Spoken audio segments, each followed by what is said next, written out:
Right. భారతదేశంలో corona కేసులు కొంత పెరుగుతున్నప్పటికీ ఇవి గతంలో లాగా అంత తీవ్రత లేదు అని, అంత ప్రమాదకర స్థాయిలో లేవు అని ఇక్కడ వైద్య నిపుణులు చెప్తున్నారు.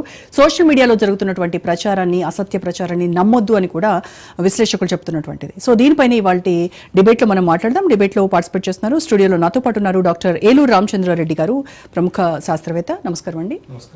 అలాగే డాక్టర్ రమణ ప్రసాద్ గారు, పల్మనాలజిస్ట్, అండ్ అలాగే సీనియర్ డాక్టర్ సిఎల్ వెంకట్రావు గారు కూడా మనతో జూమ్ లో జాయిన్ అవుతున్నారు. నమస్కారం అండి రమణ ప్రసాద్ గారు అండ్ వెంకట్రావు గారు. నమస్కారం. రైట్. ముందుగా సిఎల్ వెంకట్రావు గారు, మీతోనే స్టార్ట్ చేస్తాను. ఏంటి సార్, చాలా కాస్త ఉపశమనం పొందాము, శాంతియుతంగా జీవితం ప్రారంభిస్తున్నాము, కరోనా మహమ్మారి అంతమయ్యింది అనేటువంటి ఊపిరి పీల్చుకున్నటువంటి తరుణంలో మళ్ళీ ఇదిగో కరోనా వచ్చింది, అక్కడ ఎన్ని కేసులు, ఇంతమంది చనిపోయారు, ఈ రకమైనటువంటి వార్తలు, అంటే అక్కడ ఉన్న కేసులు ఎన్నో కానీ సోషల్ మీడియాలో విపరీతమైనటువంటి ప్రచారం జరిగి ప్రజలంతా మళ్ళీ ఒకానొక టైంలో మనం ఏదైతే ఫేస్ చేశామో మళ్ళీ అదే చూడాల్సి వస్తుంది అనేటువంటి భయాందోళనకు గురవుతున్నారు. సో ఏంటంటారు పరిస్థితి ప్రస్తుతం?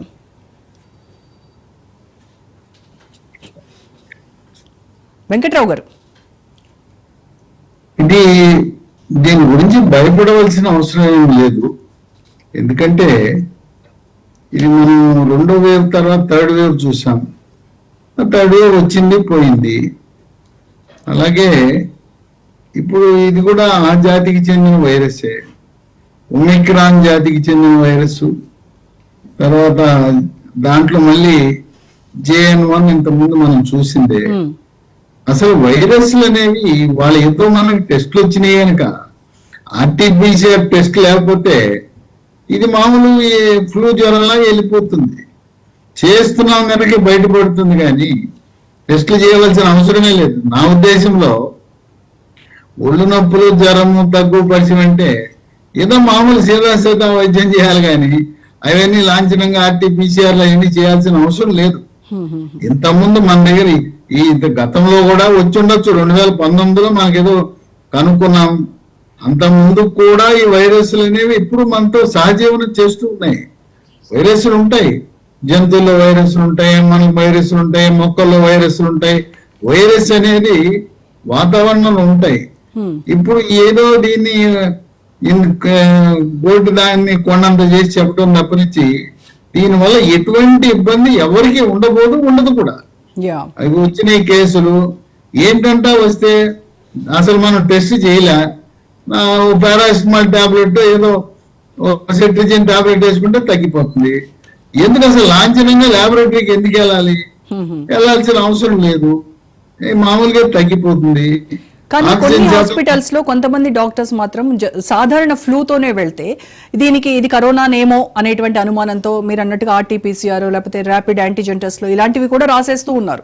సో మళ్ళీ మాఫియా, మెడికల్ మాఫియా స్టార్ట్ అయింది అనేటువంటి అనుమానాలు, భయాందోళనలు కూడా ప్రజల్లో ఉన్నాయి. వెంకట్రావు గారు. ఇప్పుడు వాళ్ళు ఉన్నారు, ల్యాబొరేటరీలు పెట్టుకున్నారు కానీ బతుకు తెరువు కోసం టెస్టులు చేయాలి. ఇంకోటి ఏంటంటే డాక్టర్లకి ల్యాబొరేటరీలకి ఏముందో లింక్ అందరికీ తెలిసిందే. డాక్టర్ రాస్తాడు, ల్యాబొరేటరీకి వెళ్తాడు, ఆ ల్యాబొరేటరీ ఆయన రిపోర్ట్ ఇస్తాడు. దాంట్లో కమిషన్ల దందా తెలవనే ఉంది, వాళ్ళందరికీ తెలిసిపోయిన వ్యవహారమే.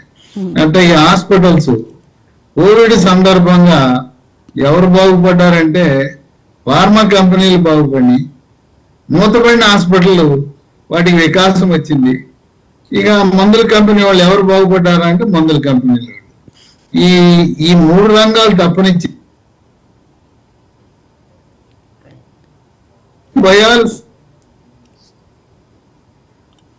యూట్యూబ్ ఛానళ్ళు, వార్తాపత్రికలు, బ్రేకింగ్ న్యూస్లు ఇవన్నీ ఇచ్చి జనాన్ని భయపెట్టడమే. ఏదైనా ప్రజల్లో అవగాహన ఉంది, తప్పనిసరిగా వాళ్ళు అసలు టెస్ట్లకి వెళ్ళటమే అనవసరం, హాస్పిటల్ కూడా అనవసరం. మనం సాంప్రదాయ వైద్యం ఏంటి, గొంతు నొప్పి వస్తే అల్లం చప్పడిస్తాం, లేదా ఆవిరి పడతాం, పసుపు వేసుకొని ఆవిరి పడతాం, లేదా ఇప్పుడు మనకి పారాసిటమాల్ టాబ్లెట్ వేసుకుంటాం. దాంతో పోయేదాన్ని అసలు మనం తప్పు, హాస్పిటల్ దగ్గరికి వెళ్తాం తప్పు. దగ్గు పరిచి వస్తే మనం ప్రతిసారి డాక్టర్ దగ్గరికి వెళ్తామా అంటే కాప్సిల్ అనే టాబ్లెట్ ఉంటుంది, అది చప్పడిస్తాం. అమృతాంజనం, జండు బామ్ ఉంది. అవి లేకుండా మనమే అత్యుత్సాహంతో వాళ్ళ దగ్గరికి వెళ్ళాం కనుక టెస్ట్ అంటాడు, అనుమానం పెడతాడు, భయపడతాడు. అదిగో టెస్ట్ పాజిటివ్ అంటాడు, వచ్చిందో లేదా ల్యాబ్ మాత్రం రాయమంటే రాస్తారు కూడా, ఏదో రాసి ఇస్తే ఇంకా అడ్మిట్ గా అంటాడు. ఇవన్నీ మనం చేసుకునే పనే కదా. అసలు మీరు వెళ్ళకుండా ఉంటే ఆ పరిస్థితి రాదు కదా. మనము అత్యుత్సాహం చూపించకూడదు. ఇది ఏం కాదు, ఆక్సిజన్ పడిపోదు, మనిషి చచ్చిపోడు. ఏ వైరస్ ఉంటే మనకి ఏంటంట, వచ్చిన దారిలో పోతుంది, ఎట్ట వచ్చిందో అట్ట పోతుంది. ట్రీటెడ్ కోల్డ్, అన్ట్రీటెడ్ కోల్డ్, మనం దగ్గు జలుబుని ట్రీట్మెంట్ ఇచ్చినా వారం రోజులే, ట్రీట్మెంట్ ఇవ్వకపోయినా వారం రోజుల్లో పోతుంది. దానికి మన పౌరులు దానికి ఓవర్ గా రియాక్ట్ కాదు.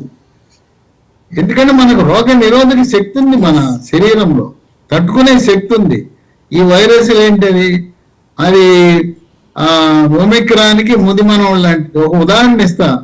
మన అరటి చెట్టు ఉంటుంది, అరటి చెట్టు ఆ పిలకలు ఒక 8వ, 9వ సంవత్సరం వచ్చే పిలకలు ఏమైనా కాయలు కాస్తే ఇంత కాస్తుంది. అట్లాగే ఇది ఒమిక్రాన్కి ముదిమనం లాంటిది JN1. ఆ ఒమిక్రాన్కి ఇంకా అతి బలహీనమైంది. కనుక అసలు మనం వైరస్లు అది ఇది అని చెప్పి జనాన్ని గందరగోళం చేయటం అనేది సమంజసం కాదు. ఏదో ప్రపంచ ఆరోగ్య సంస్థ వాళ్ళేంటి, ప్రపంచ ఆరోగ్య సంస్థ, యూరప్, అమెరికా దేశాలంతా కూడా ఈ మందుల కంపెనీల వాళ్ళంతా బాగుపడాలని చెప్పి టీకాలు, మళ్ళీ ఈ టీకాల కంపెనీ వాళ్ళ రంగంలో దిగుతారు. అసలు మందులు అవసరం లేదు, మళ్ళీ నెక్స్ట్ వాళ్ళని బతికించాలి కదా. టీకాలు వాళ్ళని బతికించాలి, మందు వాళ్ళని బతికించాలి, హాస్పిటల్ బెడ్లు నింపాలి, టెస్టులు చేయాలి. ఆ టెస్టుల కోసం ఆ టెస్ట్ కిట్ వాళ్ళు, ఇదంతా ఒక పెద్ద మాఫియా. అప్పుడు ఏం జరిగిందో మళ్ళీ దీన్ని చేయాలనే ప్రయత్నం. ఆదిలోనే దీన్ని కాస్త అణిచిపెడితే మరి పోయినసారి లాగా అంత మాఫియాకి మనము ఛాన్స్ ఇచ్చే వాళ్ళం అవ్వకుండా ఉంటామేమో అట్లీస్ట్. అక్కడ ఉండే ఎవరు, ప్రధానమంత్రి మోదీ, ఆయన హెచ్చరికలు జారీ చేశాడు. ఇప్పుడు నేషనల్ మెడికల్ కమిషన్ ఒకటే చెప్పాడు, మందుల కంపెనీ వాళ్ళ దగ్గర ఏమన్నా తీసుకున్నారా కబడ్దార్, నాకు తెలుసు అన్ని. ఈ డాక్టర్లు, ల్యాబులు, మందుల కంపెనీలు మీ మధ్య ఉండే అపవిత్ర మైత్రి నాకు తెలుసని సాక్షాత్ ప్రధానమంత్రి మోదీ బహిరంగంగానే చెప్తే అప్పుడు బుధాలు తడుపుకున్నారు వైద్య రంగంలో ఉండేవాడు డాక్టర్. కనుక మనకి అక్కడ వడ్డించేవాడు అన్నట్టు నాదుడు అక్కడ ఉన్నాడు గట్టైన, ఆయన ఏం సహించడు, చాలా కఠినంగా ఉండబోతా ఉంది. అలాగే ఇక్కడ ఆంధ్రప్రదేశ్ రాష్ట్రంలో చంద్రబాబు నాయుడు ఉన్నాడు.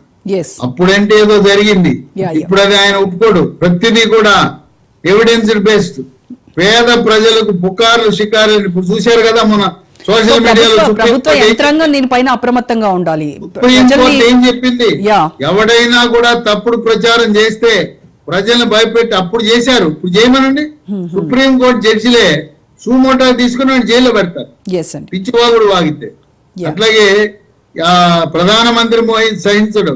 అక్కడ ఎవరున్నారు, నడ్డా గారు ఉన్నాడు. ఆయన వైద్య ఆరోగ్య శాఖ మంత్రిగా 5 ఏళ్ళు పనిచేశాడు.